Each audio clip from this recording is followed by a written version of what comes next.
I got a comment on a video a while back where someone wrote that they were going to start a GURPS campaign, and did I have any recommendations as to what kind of players might like to play GURPS? Hey everyone, I'm Chris Norman, and that question intrigued me. So I pondered and pondered, and I came up with 3 groups of people that might really enjoy GURPS. And the first group of people would be RPG noobs. If you have some friends who haven't played a role-playing game before, GURPS is actually pretty easy to pick up. It's a skill-based game, so most things are self-explanatory. You're good with a bow, or you're good with a gun, or you're good at computer hacking, etc. Small pet peeve, some of the names that GURPS uses are, well, maybe poorly chosen. They have a skill named Search, but that's actually the ability to pat down a person, or look through luggage, or rummage through a vehicle, looking for hidden items. Good for police officers, but if you're looking for stuff in a room or you're trying to scrounge provisions from a dungeon, the skill is called Scrounging. What can you do? But once the players understand the difference between scrounging or search, I don't think that'll be much of a problem. And many advantages are straightforward and easily understandable, like perfect balance. But then you have other advantages that might need some explanation. Which is why, again, I love GCS. A few years ago, Rich allowed me to add a feature to GCS where traits, advantages and disadvantages, can have a user description. It's just something you could type in to explain what the trait was. Most people don't need to see that it's invisibility, takes extra time, switchable, costs fatigue. Instead, they just need to see what it is in thematic terms. Your character can turn invisible, but it does require concentration, and you must spend 1 fatigue point to initiate the change.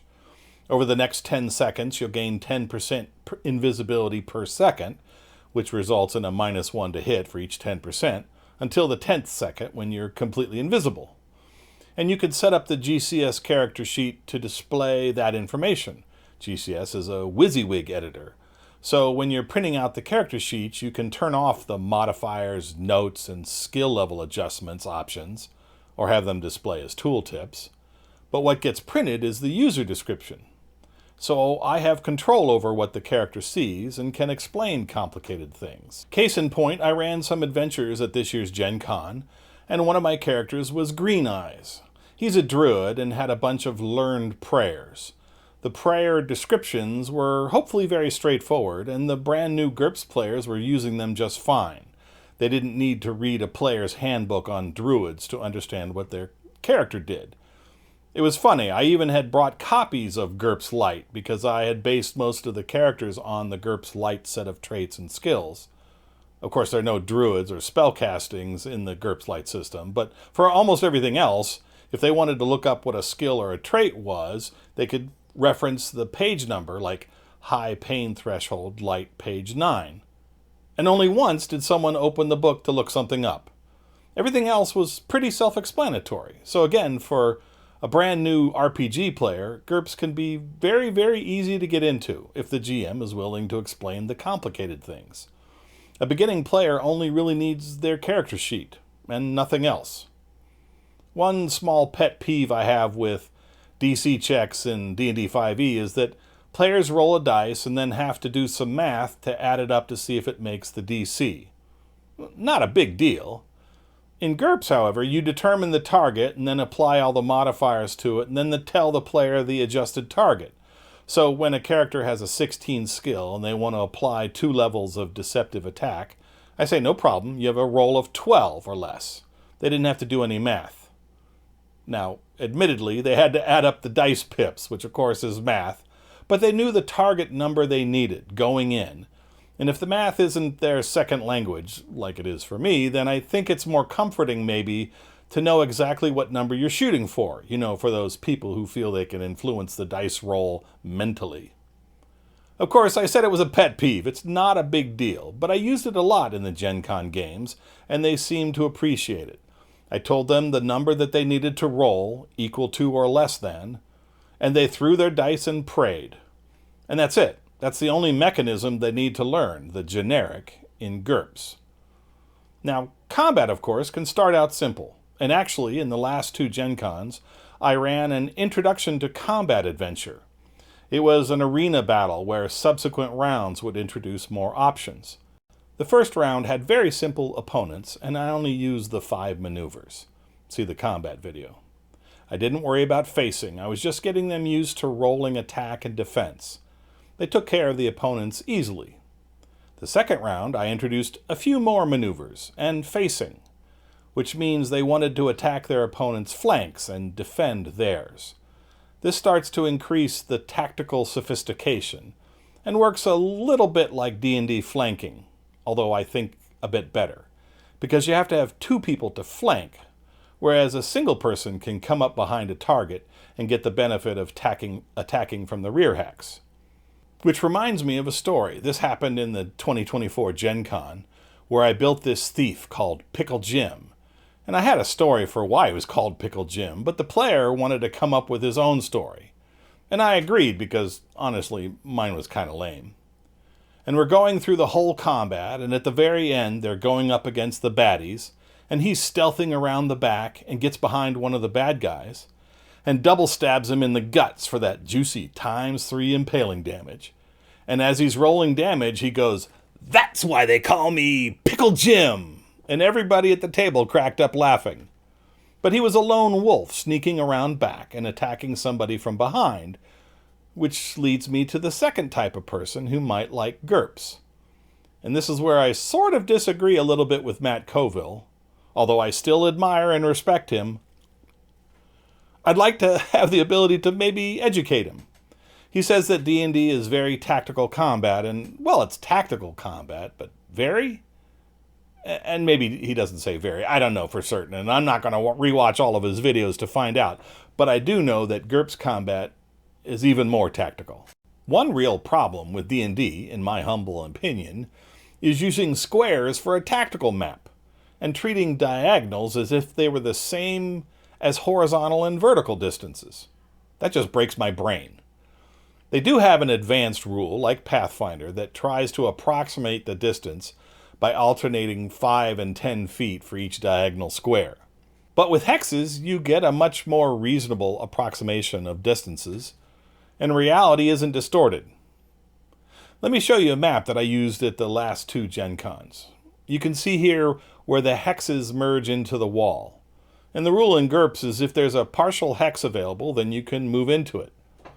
Yeah, it gives you this weird visual of a guy standing partially in a wall, but again, this is just an approximation for combat. And in my humble opinion, this is easier to grasp and see than squares. Honestly, every time I think I see a D&D map, I think of checkers. I believe there's a lot more maneuvers available in GURPS than in D&D, and they offer a lot of interesting decisions. As a board game collector, hopefully my wife didn't hear me say that I collect board games. I'm already over budget for this year. One thing I learned from my favorite board game website, Shut Up and Sit Down, is that the best way to judge a game is by the interesting decisions that it requires you to make. And GURPS has that in spades. Once we made it to the 3rd round, one of my players was doing an attack, and I asked if they wanted to apply Deceptive Attack to bring their skill of 16 down to a 12, or a 14 to make it harder for the opponent to defend. But they said, well, I don't want to lower my effective skill from 16 because this lowers my crit chance, and it's at almost 10%. And if I crit, they get no defense. And honestly, I was shocked, but they were completely right. These are the kind of decisions that the players get to make. In a later game, one of the players rightly concluded that he could do an all-out attack double, because if he could hit just once, he would most likely take down the opponent, so there'd be no need for a defense. A gamble, but again, in my mind, a very interesting decision. And there are more maneuvers and attack options that I don't use, like feint, defensive attack, committed attack, cross parry, supported parry, side slip. Well, you get the picture. So you can see that combat could get very complex. Interestingly, this usually does not make it slower. As I explained to the new players, since each round is just 1 second long, you only have to make one choice. They're not having to figure out if they should do an action surge with 2 attacks and then a short blah blah blah. I don't even know the mechanics. I don't play D&D. I've just watched Critical Role and Dimension 20, and sometimes individual turns can take a while. In GURPS, you pick one thing, and while everybody else is doing theirs, you have time to pick yours. And if all goes well and your players are on the ball, turns can go rather quickly. Now, you don't have to get this complex, but if you want to, GURPS allows it. Jeff told me that he had just created a character that had a technique. I haven't talked about techniques yet, but the technique was to sweep an opponent to knock them to the ground, and then a follow-up attack next round to smash them in the groin. And if the character did that attack, in that order and in that fashion, they'd get a bonus. And that's what the character was known for, knocking people down and smashing them in the nuts. Someday I'll discuss techniques and lenses. And finally, this segues into the third type of player that I think might like GURPS. And that's an experienced RPG player who's kind of frustrated with the straitjackets that other game systems call classes. What if you want to be a druid that really likes backstabbing people? Or a fighter that has the ability, like the Witcher, that you can use to knock people back? Or insert your own crazy, wild, original character concept here. Yes, this is one of the cons of GURPS. Creating a new character is bigger than other systems, but it allows you almost complete customizability. I'll go back to my character, Grend. I love him. He doesn't have a standard healing like other druids have. He can only sacrifice his hit points to other people and then slowly regenerate them overnight. It's not more efficient. Actually, it's way less efficient. But it's cool. A lot of his prayers have limitations. I've mentioned the mother's tongue power that I created in a previous video. I didn't want Gren to just be able to willy-nilly talk to everything all the time. I wanted him to be, well, maybe less effective at that. I mean, he's a half-ogre druid, and I think Mother Nature may have bent the rules just a little bit to allow him to become a druid. By applying limitations to the talk with animals advantage, Gren can only talk to land animals, and only if he can mimic their sounds. Which makes sense to me. If he can't mimic the bird call, he can't talk to the birds. And I thought that was more thematic, and yes, it makes the power less useful. But I wasn't looking for that. I was going for a particular theme, an almost druid, or the last in the class at druid school kind of druid. And that's Grend. On the disadvantage side, I wanted to play up the comedic value of this big half-ogre who is completely oblivious to the fact that most people think he's a monster. He's all friendly and jovial and wants to help out and doesn't understand or even notice that many people are scared of him. And I think he smells, which of course makes it even funnier. You don't have to have disadvantages, but I think it makes your characters more interesting. Sure, you can role-play disadvantage in other games, but they're not really backed by the game system. It's just if the GM makes use of it. But like my alcoholic gunslinging cleric, anytime he walked past the saloon, he had to roll, and if he failed, then he got lost into a drinking binge. And I knew that beforehand. I wanted to have that part of his character because I used that in his backstory to explain how he got into trouble and how he almost lost his wife, which made him become a cleric. No, not everybody wants to play an alcoholic character, and it can be triggering for some, so you don't have to pick that disadvantage. But there are many others. If you want to play a kleptomaniac, that's a great disadvantage because it can get you into all kinds of trouble, or curious, or impulsive. My group has played characters with all those disadvantages, and it's really hilarious.